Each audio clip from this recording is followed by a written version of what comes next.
yageze hari umuboroga rwaye meze nabi arangije ajya mu gikoni gasonga ubugari yazamukira ngo ajye mu gikoni atakize yari yakize nase kuki mutizera ko Imana yakikiza amen kuki mutabyizera iyakije ngira ngo kwa Petero yavuze ari ndewe ukiza wowe urwaye indwara ki Uwiteka atashobora aba kutizera kwanyu no gushidikanya kwanyu no gutuma mudakiza indwara zanyu baravuga bazatu nakabuza kubara inzira y'ukuri amen ariko mwemere musire mu nzira y'ukuri mwumve Uwiteka ashaka kuri mwe Imana irabakiza mu izina ry'Umwami wacu Yesu Kristo.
Imana arinze bene data bajya kugenda ejo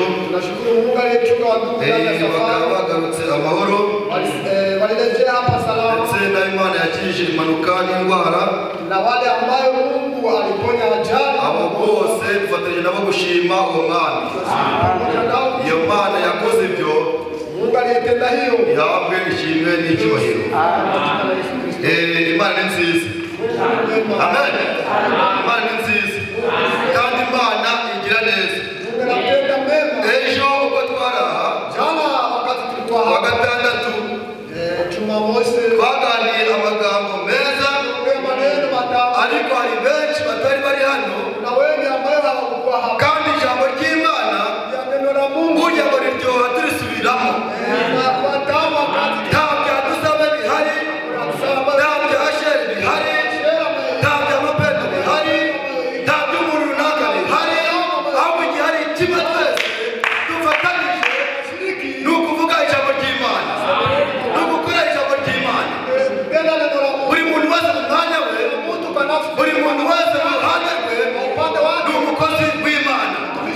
Nawe wicaye ntukajye kwigaya aho uri, ibyo uri gukora ujye uvuga ati burya bwose ndi umukozi w'Imana, kandi ikiruta byose ndi umwana w'Imana.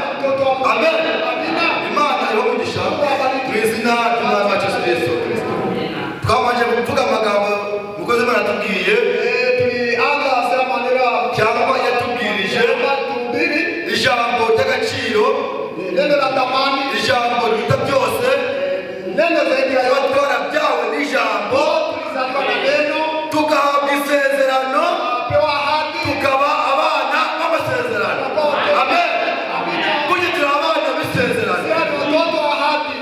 Mwizeye ibyo? Nyuma yaho rero twumvisha amagambo meza avuga ati burya hano mu isi hari impunzi zo mu buryo bubiri. Sibyo? Siko twavuze. Impunzi zo mu buryo bw'umubiri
Acha tupasome. Reka niche tutakibazo. Mkijua Continue kushimara byose. najua naweza yote. Continue kushimara byose. Mimi naweza. Kuna kibazo kujirute. Hakuna Kuna kibazo kujirute. Kurokoya migambi yawe. Na kibazo kwa migambi yawe. Amen. Migambi uiteka. Mpango wa Mungu. Na wacha kuko mu mugora. Iwiteka vuze biraba. Iyategetse birakomera. Amen. Ese ndo muhanga. Washobora gutera imigere ku mihunda y'icumu. Imaze imihunda y'icumu ikabukubita akabyihanganira. Ninde washobora kwihangana? Kwihangana imibabaro. Ariko Imana yacu iravuga ngo ibyo byose bibarushya. Ibyo byose biremereye. Mubivemo. Ubwo busambanyi mubureke. Izo nzoga muzireke. Ubwo bujura mubureke. Ukunegurana mukureke. Ukarwanga mureke. Kuko nta ijuru ry'urwango dufite. Ijuru rizajya mu rukundo. Hunga rero. Hunga. Wikize. Udapfa. Amen. Imana umugisha. Izina ry'Umwami Yesu Kristo. Iryo jambo twaganiriye ejo kandi byari byiza. Kandi ko tumeze neza. Abajyawe nanjye Imana ibamugisha. Twagarutse rero. Twagarutse ku ijambo ry'Imana ari rizima kandi rifite imbaraga. Hari abatanze amashimwe mbere yo kwinjira ku ijambo ry'uno munsi. Nanjye reka mvuge akantu gatoya. Biragora benshi kubyakira ariko bamwe tukiri hirya reka tujye gusenga abantu bakibaza bagatekereza umwami ibi bizageza ryari kujya gusenga ugataha wivovota uze ukize umutima ukize indwara y'umutima yakuzanye aho ugataha urwaye. Iyo nigeze kuganira n'umuki wacu banditse muri data n'umudamu usigeze n'umubwire ariko nigeze gusenga umunsi umwe ibintu bikomeye ntabwo nzi ukuntu byaje ntabwo nkunda abantu bavuga ibintu by'inzozi cyangwa abantu bavuga ko beretswe ariko tugiye twizera ko Imana ikizira aho itari. Amen. Yewe nabaye byane gatoya tujya gusenga bisaga turagenda aho rero ndisinzi boniye ni mu modoka ngera ahantu hari ishyamba ubutayu gatekereza ko kanaturwa utabona n'umuntu ahantu hari ishyamba rimera ibihuru gatanu aho abantu bayigeze ubona ibintu by'ibibuye bifite amazi ari kumanuka arambwira ati subira inyuma iyo nzira ntabwo ari yo. Subirayo iyo nzira ntabwo ari yo. Ibyo bintu byaba hari hagiye gushyira amezi arenga 7 nta mutekano ufite umutima. Ariko reka dushime Imana ko Imana ica inzira. Ntabwo njyewe nzi impamvu ariko Uwiteka arabizi. Nawe ntubitekereze uko ushaka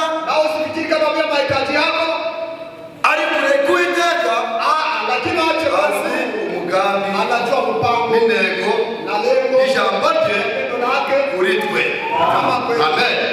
Imana rero utari umugisha twe dukuye mu butayu ikadukura mu kidatuwe ikemera ko twongera kuba abana b'isezerano yewe ko nyakumva ijambo. Amen. Imana umugisha. Reka rero tubatinze umwanya dufite mu jambo ry'uno munsi. Twubashye Imana. Twubashye Imana. Mwene data aturebere Abaheburayo 6:18 arageza kuri 20. Nanjye ndamanza nsome Zaburi 9 umurongo wa 9 kugeza ku wa 10. Ndasoma mu gihe muri ndatetegura gusoma Abaheburayo. Nikasoma wakati ndugu atajiandaa kusoma Biblia. Nasoma mu izina ry'Umwami wacu Yesu Kristo. Nikasoma katika jina la Bwana wetu. Kandi Uwiteka azabera abahatwa igihome kirekire kibakingira, igihome kirekire kibakingira mu bihe by'amakuba. Abazi izina ryawe bazakwiringira, kuko Uwiteka utareka abagushaka. Amen. Turasoma mu izina rya Yesu Kristo. Amen. Kugira ngo ibintu bibiri bidahinduka, iby'Imana itabasha kubesheramo, biduheshe ihumure rikomeye twebwe abacikiye gusingira ibyiringiro byashyizwe imbere yabo. Ibyiringiro tubifite nk'igitsikamutima gikomeye kandi gishikamye, kinjira hirya y'umwe n'ukingiriza hera cyane, aho Yesu yatwinjiriye atubanjirije, amaze guhinduka umutambyi mukuru iteka ryose mu buryo bwa Melikisedeki. Amen. Imana ikumugisha. Urabasha kwicara. Utaweza kuketi. Wera Mana isuka byose, tugarutse imbere yawe duhimbaza dushima, kuko wabanye natwe ukadukiza mu makuba no mu byago, ukaturinda ikibi, ukemera kuwa mbere iminsi 7 ko bongeye guterana, nk'uko handitswe ngo wa mbere iminsi 7 bateranaga kumanyagura umutsima kandi udasembuye. Natwe emera umutsima wacu no munsi ubu umutsima udasembuye, utongeyeho kandi utagabanije, maze wemere ijambo wateguye kuri uyu munsi ribashe gukiza imitima y'abakumva. N'abaritwe nibumve dusabe, nibumve umuntu wari we wese, ahubwo bumve Imana ivuga. Bana natwe, tangira natwe, kandi urukane natwe, ibyo ushaka abareba biba mu ijuru, abariko biba mu isi, imirimo yawe yongere igaragare hagati muri twe nk'uko yagaragaye mu batubanjirije. Kuko wari uri, niko uri, niko uzahora ibihe byose, natwe tubyamaye twizeye kuri kumwe natwe, kandi turabikorera twesha icyubahiro bwa rya zina rikuru ry'umwami wacu n'umutambyi wacu Yesu Kristo. Amen. Amen. Imana umugisha ubusomyi bw'amagambo yayo. Mungu awabariki usomewe kwa maneno yake. Ijambo ry'uno munsi, Neno la siku ya leo si ubwa mbere twatuye kuryumva, si mara ya kwanza ambao tumetangulia, ariko turagira ngo twongere tubiganire. bali tumehitaji tuongeze kuliongea. Hariya mbere data asomye Hapo ndugu ambaye aravuze ngo ibyo byiringiro amesoma yale tubifite nk'igitsika umutima. tumekuwa kama nanga ya Mungu. Nk'uko muzi umusare cyangwa umutwaye ubwato Unajua kama ambaye anatembeza aba afite cya kintu cy'ingashya cyangwa cya gitwara ubwato, anakuwa na ile nanga ambayo ubwato bwagira akagishinga ahantu akagitsikamiza kukigagara ubwato, wakati anafika ngamo ikagitsika ubwato rero n'igipfuye kunyeganyega. Ni ku ijambo ry'Imana rifite nk'igitsika umutima. Amen. Ni ijambo nirikomeza umutima, neno ni la kupongeza kandi iryo jambo rigahumuriza umutima. neno la kufariji. Aho ugeze bikomeye ukavuga ati Mana naha uhabe, aho ugeze bigoye ukavuga ati Mana naha uhabe, kugira ngo ibintu bibiri bidahinduka, Kusudi vitu viwili Imana itabasha kubesheramo, sababu Mungu hawezi kudanganya. ngo biduheshe ihumure Faraja rikomeye twebwe abacikiye gusingira ibyiringiro. pokea ile matumaini, Ibyo byiringiro byashyizwe imbere yacu, matumaini yale ambayo yaweka mbele ibyo yetu, byiringiro yale matumaini tubifite nk'igitsika umutima ambayo kama nanga ya kandi gikomeye, ambayo inapongeza kandi sababu gishikamye, ambayo iko ngo kinjira hirya fika ngambo y'umwenda ukingiriza ahera, si ambayo iko ngo cyane sana aho Yesu yatwinjiriye, bahari ambapo Yesu aliingia atwinjiriye amaze guhinduka umutambyi mukuru amekwisha kugeuka kuhani mkubwa, iteka ryose, umutambyi mukuru iteka ryose kuhani mu mkubwa buryo bwa Melikisedeki. kama wakati wa Melkisedeki. Amen. Ijambo ryacu riravuga ngo humura, humura, humura, wikuka umutima, wikuka umutima, haracyariho ibyiringiro, hamwe n'ibikomeye haracyariho ibyiringiro. Wa mwuka wa nyuma cyane wumva ko birangiye, haracyariho ibyiringiro. Amen. Haracyariho ibyiringiro. Hano muri Zaburi hatubwiye ati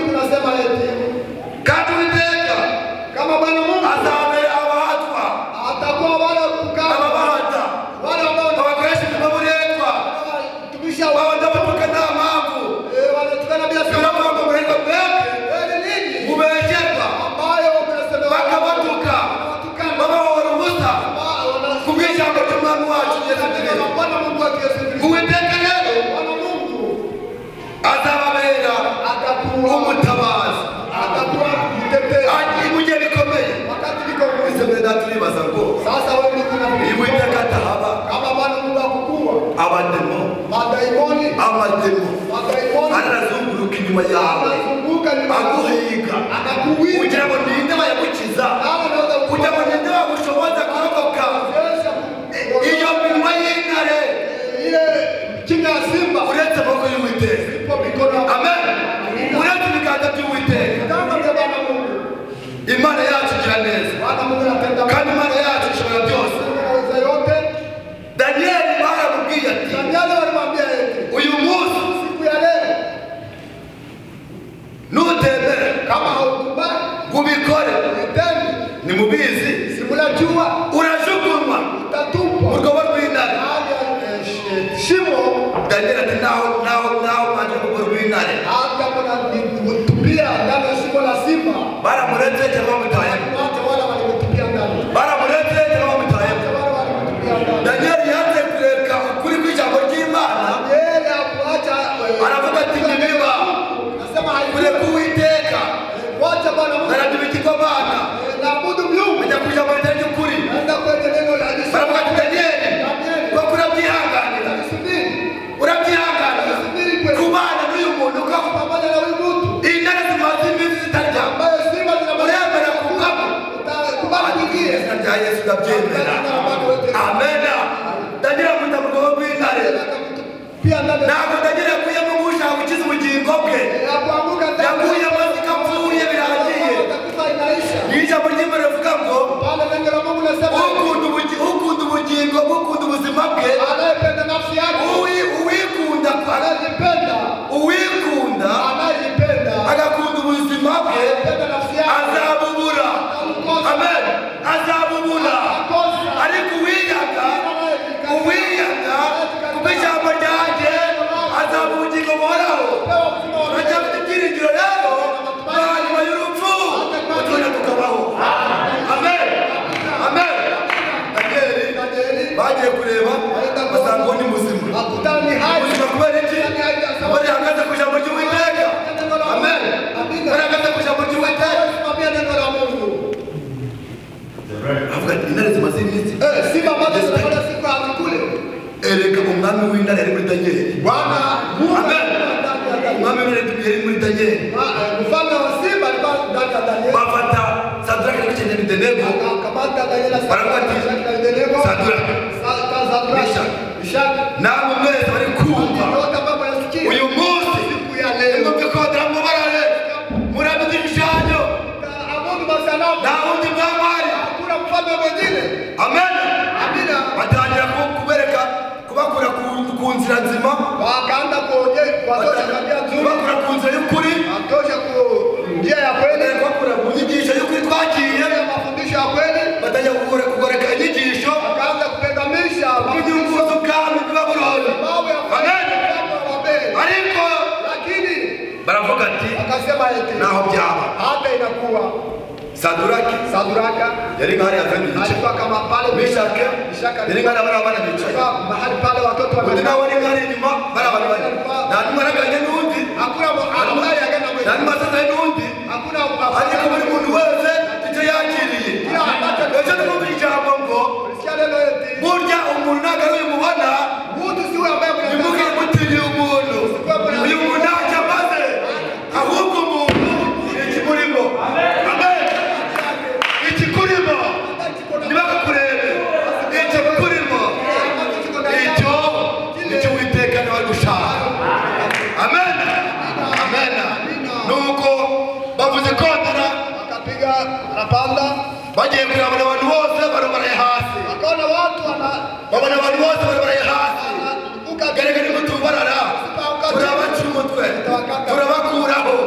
Uri kureba uriya muriro umaze iminsi bawucanye, reba uriya muriro bari kunyegeza. ambaye wanaichochea Ntabwo batinye umuriro, hawakuogopa uri moto. gutinya umuriro w'uno munsi, Unaogopa moto ya leo, gutinya umuriro w'uno munsi ukagenda bambaye ubusa muri rubanda ngo uri gutinya ubushyuhe, uno gushyira ni bukeya, uyu muriro ni mukeya.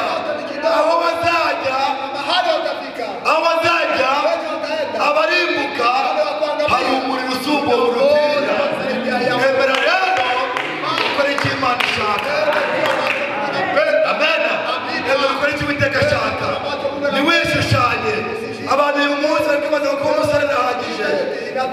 Boko umufure birahagije. Mbere data yenda yabivuzeho. Yarabivuze. Aravuga ati ntacyo bimaze. Izina furere wapi? Izina sere wapi? Izina kuterana wapi? Igifite icyo kimaze. Igifite icyo kimaze. Nukwakira imbuto y'ijambo.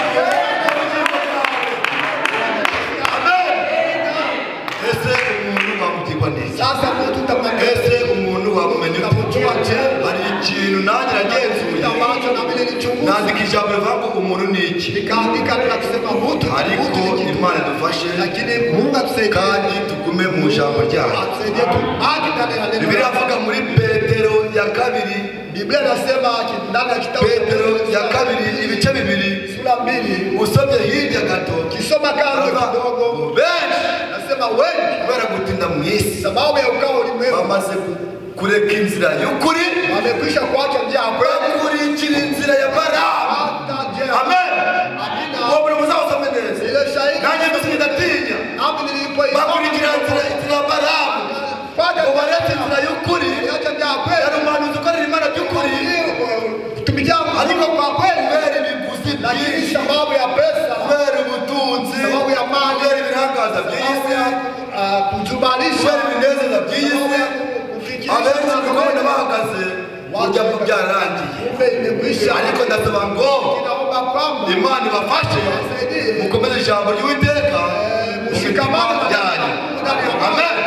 Imitima yanyu ya moyo yenu igihe cyo gusenga wakati wa kuomba kibabere ikingirakamaro na maana kwenu igihe cyo kwakira ijambo ry'Imana mu mitima yanyu wakati wa kupokea kibabere ikingirakamaro kubera ngo kera bajyaga twari kumva ijambo ry'Uwiteka bakabwiriza hubiri abandi bose bafite ibitagenda ambayo hayandeke bakaza imbere y'Imana kuja mbele ya Mungu bagahunga kugira ngo badapfa ili wasipate bagahunga urupfu rw'iteka ryose ya milele kugira ngo baze bihane babashe guhabwa ubugingo buhoraho bakareka bya bindi nanjye ariko ubona ko abantu babaye nk'igiti cy'inkoko barumva ijambo kwa Mana ni amagambo gusa maneno tupu tu abyakiriye mu kanwa ariko umutima wabo ijambo riri kure mbese ibyo birakwiye mu bana b'Imana oya twizere twakira ijambo mu izina ry'Umwami wacu Yesu Kristo.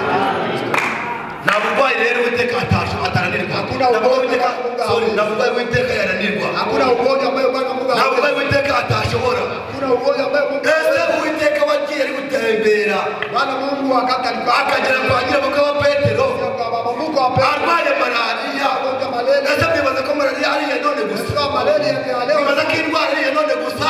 sio wa leo Ntabwo indwara ari iz'ubu. wagonjwa sio wa leo tu Burya ngo ni ibyahozeho. ambayo ilikuwa tangu awali Uwiteka mukiza malariya Bwana Mungu akamponya yageze hari mu muborogo arwaye ameze nabi omboleza kiwa arangije ajya mu gikoni gasonga ubugari ese mugira ngo ajye mu gikoni atakize yari yakize ese kuki mutizera ko Imana yakikiza? Amen. Kuki mutabyizera iyakije ngira kwa Petero yabuze ari nde gukiza wowe urwaye indwara ki Uwiteka atashobora aba kutizera kwanyu no gushidikanya kwanyu no gutuma mudakiza indwara zanyu barava ngo bazatunaka muza kubona inzira y'ukuri. Amen. Ariko mwemere musubire mu nzira y'ukuri lakini mkubali mwumve icyo Uwiteka ashaka kuri mwe. Imana irabakiza mu izina ry'Umwami wacu Yesu Kristo. katika jina la Bwana wetu Yesu Ntabwo ari gukiza gusa sio kuponya tu azura n'abapfuye. anafufua na walio Ageze kwa Mariya na Marita kwa afika kwa Maria na Martha musaza wacu kaka yeye amaze iminsi yarapfuye amaze yarapfuye ubu aranuka ariko azavuga ati munyereka mwamushyize. akamwambia Yesu ageze ku gituro cya Lazaro kwenye kaburi Yesu ageze ku gituro cya Lazaro kwa kaburi ya Lazaro arangije aravuga ati mukoreshe kiriya mwamushyizeho wote ile chapa namwe nabyo mukore ndibuye mushyiraho ndewe ntabwo imbere Uwiteka abishaka ibyo bituma mutabasha gutera intambwe kupiga hatua iyo mitwaro ibaremereye byose muyikureho mwemere mwakire iyangushe. bali mpokee Amen. pesa Yesu ahamagara Lazaro. Yesu akamwita Lazaro, Lazaro, haguruka. simama Lazaro mu gituro Lazaro akaondoka ndani wari wapfuye yani kumekwisha wava mu gituro ari muzima. Amen. Kandi Uwiteka uzura abapfuye ntabwo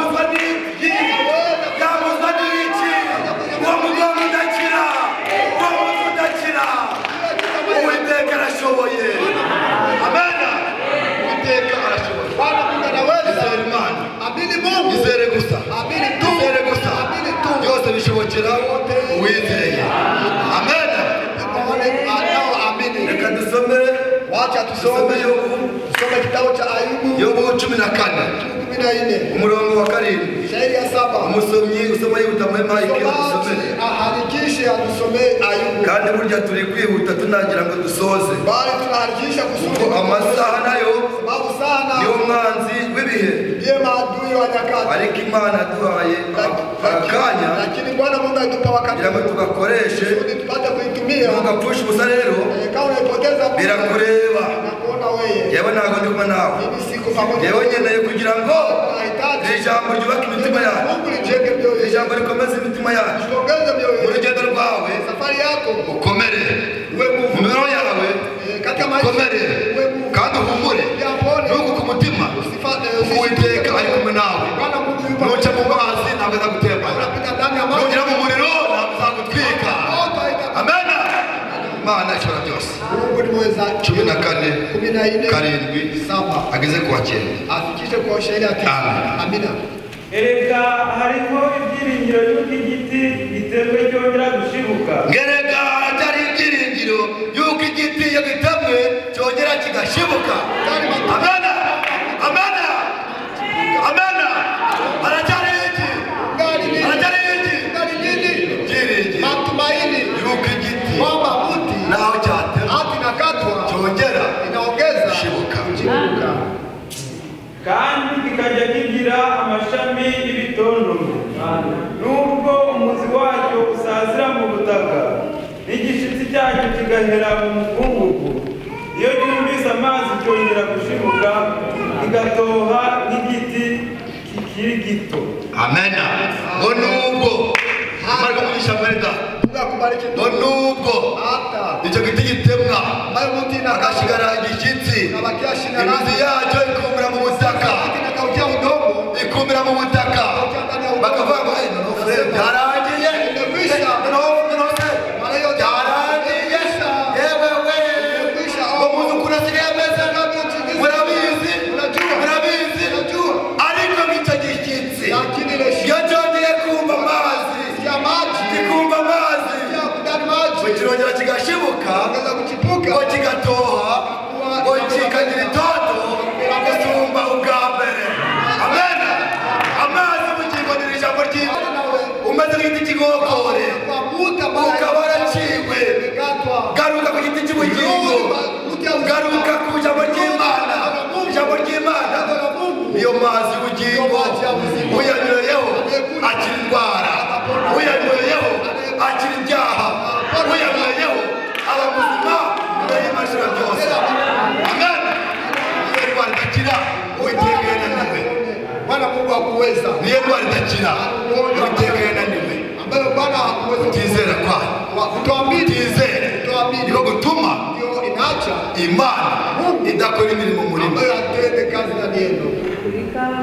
Imana ishobora byose, Bwana Mungu mweza yeye. ibashoboza Wawezeshe. kandi abamugisha Pia mu iwabariki. izina ry'Umwami wacu Yesu Jina la Kristo. Bwana Yesu Kristo. Abakorinto ba kabiri Wakorinto wa pili Gatandatu. 6. Abakorinto ba kabiri Wakorinto wa pili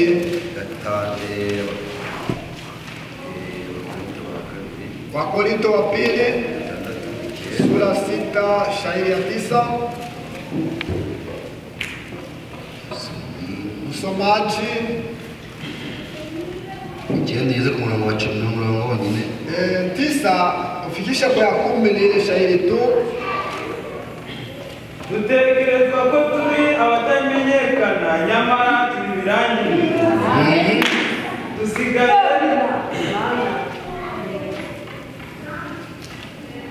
komeza mwene dada. Endelea ndugu. dusa n'abagiye gupfa, ariko dore turi bazima. Dusa n'abahanwa, ariko ntitwicwa. Dusa n'abababara, ariko ntitwishima iteka. Dusa n'abakene, nyamara dutungisha benshi. Dusa n'abagira ibyo badafite, nyamara dufite byose. Amen. Murabyumvise? Ngo dutekereza ko turi abatamenyekana. Unajua kama tuko watu wa kujulikana. Ngo muzi ngo bangana gute? Mnajua ni idadi ya Ngo wapi? hakuna Gusa mutagaragara koko. unakuwa kama hauonekani, uri muke unakuwa mdogo sana. Acha nikwambie, umugari umwe yatubwirije mtumishi wa Mungu atubiri eti umuntu yapfuye wakati mtu anakufa ari muke akikuwa mdogo hata bose bajya hamwe wote.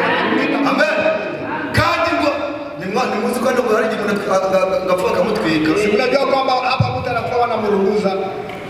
Umugari w'Imana avuze ati mtumishi wa Mungu alisema eti iyo upfuye bagutwika wakati unakufa muke uko mdogo nakayiko kifu ni kama jiko moja machifu niba gutwika uri mwishi yarushe yifu bakipunguza ukwa nivu gusa majifu tu nivu gusa majifu tu barakureba bari mwishi wanaona uyu muntu yahiriwe ndi uyu muntu yahiriwe kugira ngo abantu kuhirwa abone muri muke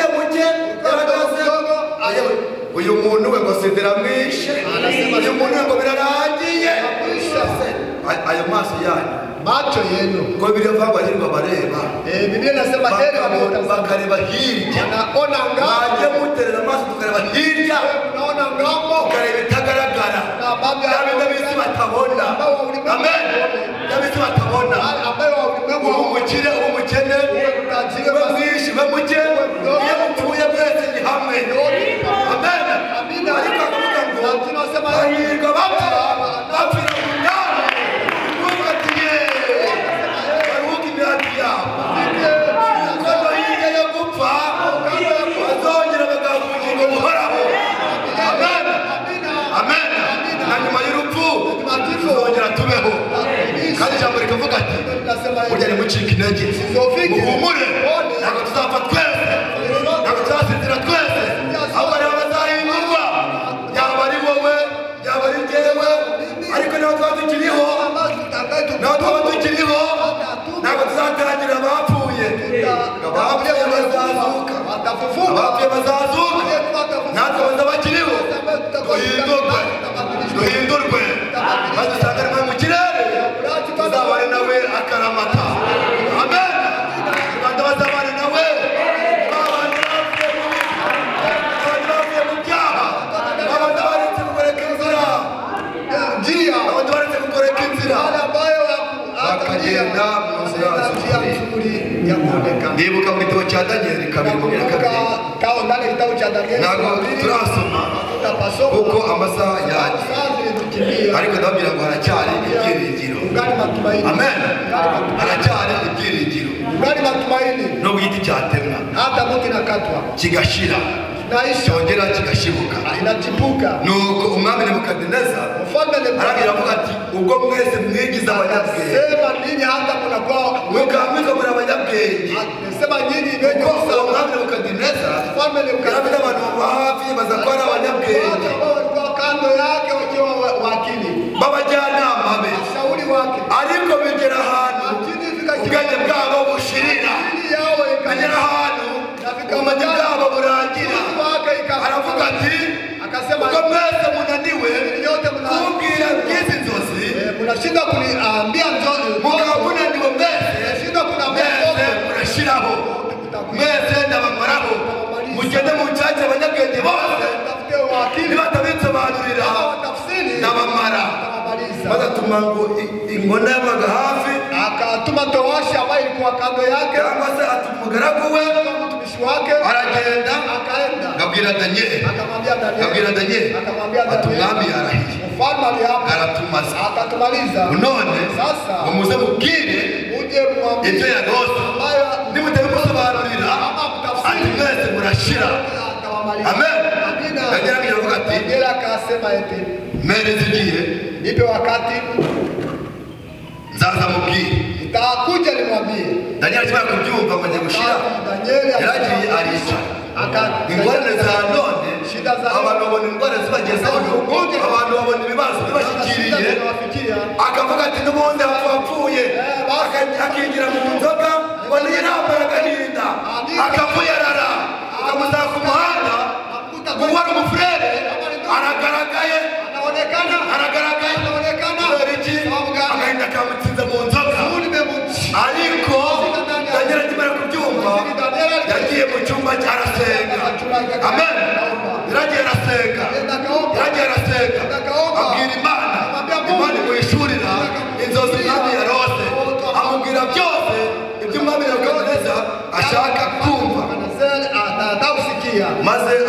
kumurotorera byose akamuonyesha ile ndoto. amaze kubimubwira Alipomwambia aravuga ati akasema burya mwese kumbe nyote mwananiwe nta kigenda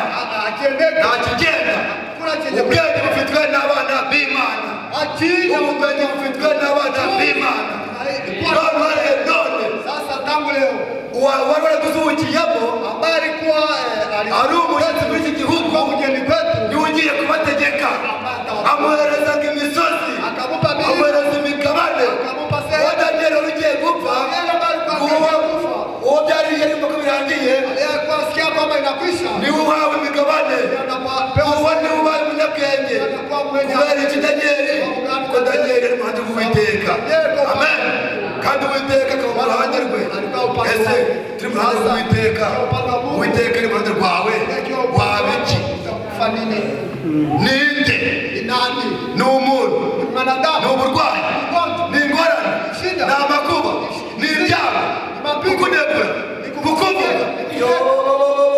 ibyo byose ni ubusa ndahirwa abahungira ku Uwiteka Uwiteka atareka amen amen Imana bamugisha mu izina ry'umwami wacu Yesu Kristo humura ntacyo uzaba dutekerezwa tunafikiriwa ko turi abatamenyekana kama ambayo hatujulikane. ni byose Kweli basi oya ijambo ravuze ati turi ibirangirire amen turi ibirangirire ngo baratureba bakabona turi abakene umuntu w'ukene nta kintu afite nta kintu ariho birashize birarangiye niko abantu batekereza ngo batekereza gutyo ariko burya dutungisha bose isi yose iriho isi ifite amahoro kubera mwebwe y'ababimenyaga bakabaye amahoro y'ababimenyaga bakabaye umutekano uko bariho kubera amasengesho yanyu uko bariho kubera amasengesho yacu hari umuntu ubona aryamye yibuka Imana yibuka no gusenga akabona burakeye ujya n'utasenga Imana yamurinda ukibaza ko buryo bwakeye kubera wowe bakibagirwa ko hari amasengesho y'abera hari amasengesho y'abera Branham barabirebye arabishyurirwa aravuga ati burya ijambo mwumva mvuga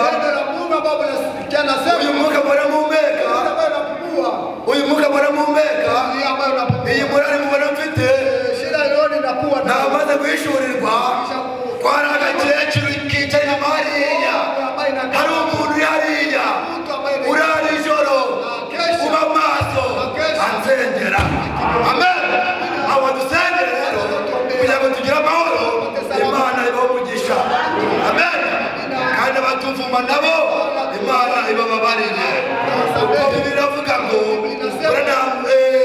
Baramu amaze kugoreka inzira z'Uwiteka ajya kuvuma abo ngaho umugisha akalaani ambao Mungu alibariki.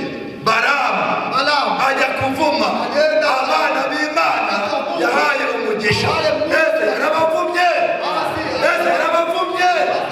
Imana bati cyondeshe bwawe nicyo uravuga amen erega natwe tuzaba turi n'Uwiteka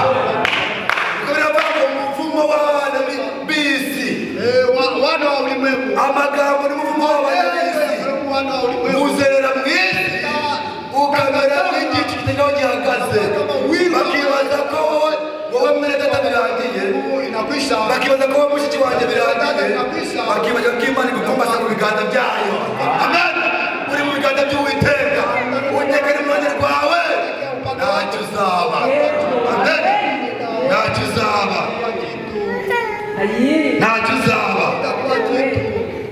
uzaba amen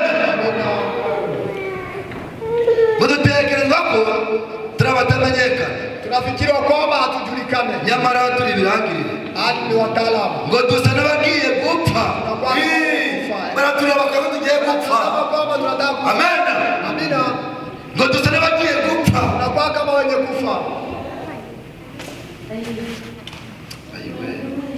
yaba muri kumvira ijambo yaba muri kubyumva neza mukabyegereza kabisa karibu ukumva Imana uburyo ivuga munasikia vile Mungu anasema ngo dusa n'abagiye gupfa tunakuwa kama wenye kufa ariko dore lakini sasa turi bazima tuko hai amen amina suri muzima tuko hai basi turi bazima tuko hai basi kugira ngo turiho kubera abantu babishaka tuko tunaishi sababu ya watu kugira ngo turiho kubera isi dukunze kiri tunaishi sababu ya ulimwengu oya turi bazima tuko hai Uwiteka sababu ya Bwana Mungu ngo dusa n'abahanu tunakuwa wenye kuadhibiwa amen amina ngo dusa n'abahanu tunakuwa kama wale wenye kuadhibiwa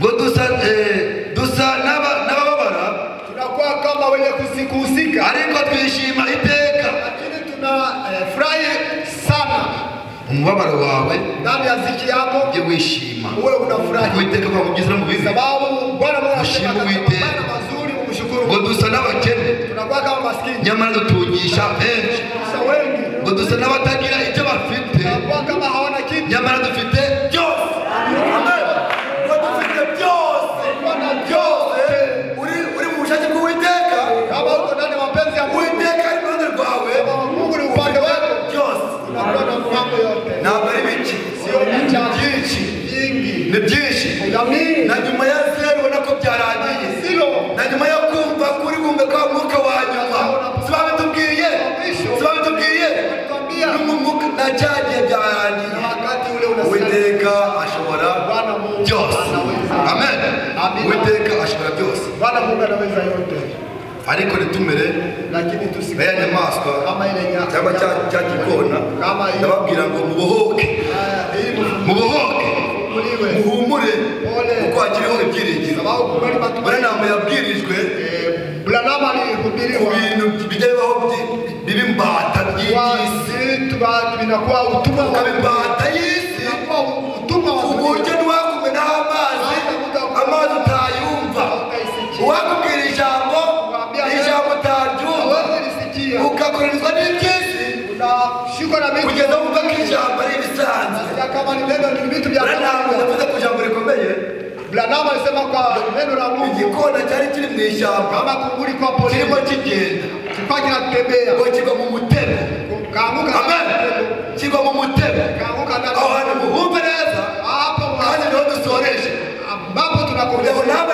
nibuka muri uwo mutego kianguka ndani ya ile nimwemere guheranwa n'iyo si bali Amen. ndani ya ulimwengu kandi mubyumva mu mwuka pia msikie ndani ya kiroho kimaze kwa mutego kipanguka ndani ya mtego Branham arimo atembera Branham wakati alikuwa anatembea bayisanga mu ishyamba akafika polini arangije alipomaliza arakirekura akakiachilia amaze kukirekura akiachilia amaze kukizitura alipojifungua aravuga ati akasema eti genda kwenda genda akakiruka ati genda warekuwe kwenda wabohowe ingwe iri kuziritse kama ambaye kuna iracitse none genda guruka akagifata akakirekuza akiachilia icyo gikona ile kunguru ngo gikumva kikiziritse kinasikia gikumva kikiziritse ngo cyakunyeganyeza gikumva wapi wakumva ijambo ntakajyamo wakumva amaraso avuga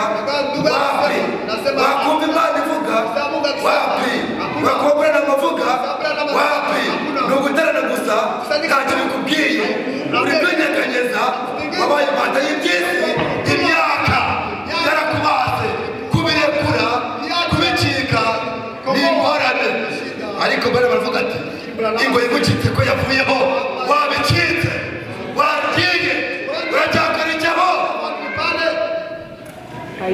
gukora kiziritswe iminsi sababu kifunga kibura imbaraga kikosa nguvu za kukiondoa Imana bakomeze tukawasaidia ntitukabe n'icyo gikona sio kama ile twebwe nyamaswa kama ile na nyama nyuma ya zeru no ku mwuka wa nyuma cyane uri ku bitaro bagushyira mu bomboni ngo byarangiye ukumva ko utarataha bakaza utajya gusezeraho ugatangira kuraga abana ngo baranagiye ugatangira kubwira umwana ati mwana uragiye ugatangira kubwira umugore ati umugore uragiye bireba ugatangira kubwira umugabo wawe ati mugabo urapfuye ndabibona Uwiteka aracyahari aracyariho ibyiringiro Imana y'umugisha mu izina ry'Imana